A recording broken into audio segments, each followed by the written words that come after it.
Haya basi nujye kukikaza no kuri Venke Empire na mukunzi wa filime yacu Ibanga. So guys, ni muri mukunzi wa filime yacu Ibanga. Ese filime yacu urabona iri kugana he?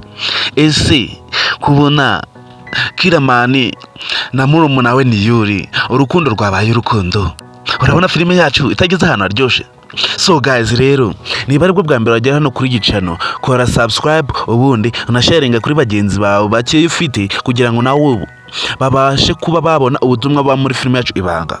So guys, murabizi ko noneho Nyambo yabera yahaye Niyori urukundo, kandi turabizi ko Niyori nawe nirwo yarashaka. So guys, turabizi ko no mu mujyi kwa Kiramani Queen arimo kwemerera Kiramani ko bakora ubukwe. So guys, rero zino nkundo z'abavandimwe urabona zidashimishije. So guys, ibitekerezo ni ibyawe. Niba ukunda Ibanga watanga ibitekerezo cyangwa se ugatera like hasi aho tukabona ko hari. So guys, rero muri kubona filime yacu iri kugana he? Niba uri umukunzi wa filime yacu Ibanga urukubona iri kugana he? So guys, turabizi ko Mutoni we afite Mukushi. Mutoni we akomeje kugirira Dete ishari, kandi turabizi ko Niyori yamaze gukatira Dete byarangiye. Ese Dete we urukundo akunda Niyori azarushira he? Ese Mutoni we urukundo akunda Niyori azaruhande? So guys, rero turabizi ko mudukunda, niyo mpamvu tuba turi hano ngo tubagezeho behind the scenes zose za filime yacu Ibanga ndetse n'ibikorwa byose bikorwa kuri filime yacu Ibanga. So guys, murabizi ko behind the scenes zose zivuga kuri filime yacu Ibanga uzisanga hano kuri Venke Empire.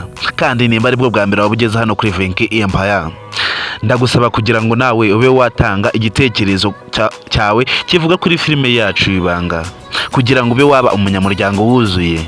Usabwa kugira ngo ube watanga igitekerezo, ikintu cyahinduka muri filime yacu Ibanga, cyangwa se ikintu kongera muri filime yacu Ibanga.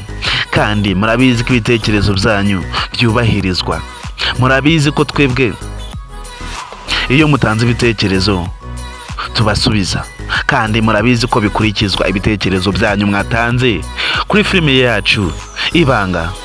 So guys, murabizi ko noneho ikibazo cya Tereza cyakomeje kuba ikibazo. Murabizi ko Tereza yakomeje kuba Tereza kwa Kiramani. Ahantu hariho hose bari kumuvuga, aho bagera hose bakamuvuga. Tereza yabaye ikibazo.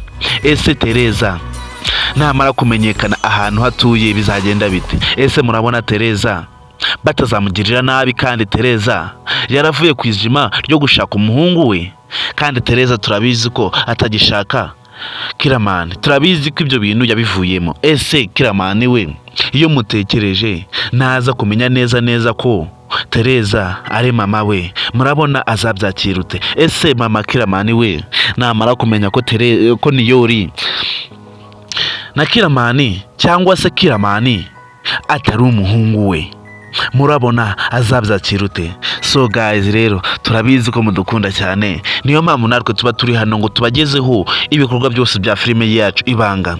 Niyo mpamvu tuba turi hano ngo mube mwatanga ibitekerezo kuri filime yacu Ibanga. So guys, rero murabizi ko tugeze kuri episode ya 79 ya filime yacu Ibanga. So guys, turabakunda, namwe niba mudukunda cyane nimugacikwe filime yacu Ibanga, ndetse ni filime tuba twabakoreye, ni filime ibibabereye. Niyo mpamvu tuba twayikoze ngo namwe mube mwabasha kwirebera ubutumwa buba muri filime yacu Ibanga. So guys, murabizi ko twebwe tuba turi hano ngo tubagezeho behind the scenes zose za filime yacu Ibanga, kandi turabizi ko twebwe turi abantu, kandi turabizi ko ibikorwa byose tuba turi gukora ari mwe tuba turi gukorera. So guys, ntabatindiye rero twongere duhure mu kanya saa 7 tukugeza episode ya 79 ya filime yacu Ibanga. Kandi nawe nimba uri umukunzi w'Ibanga nuze kubura saa 7 kuri Miss Nyambo tukugezaho episode ya 79 ya filime yacu Ibanga. So guys, rero ndagushimira wakoze subscribe, nawe utarayikora wayikora vuba kugira nawe ube waje kuba umunyamuryango wuzuye. Ndagushimiye, murakoze.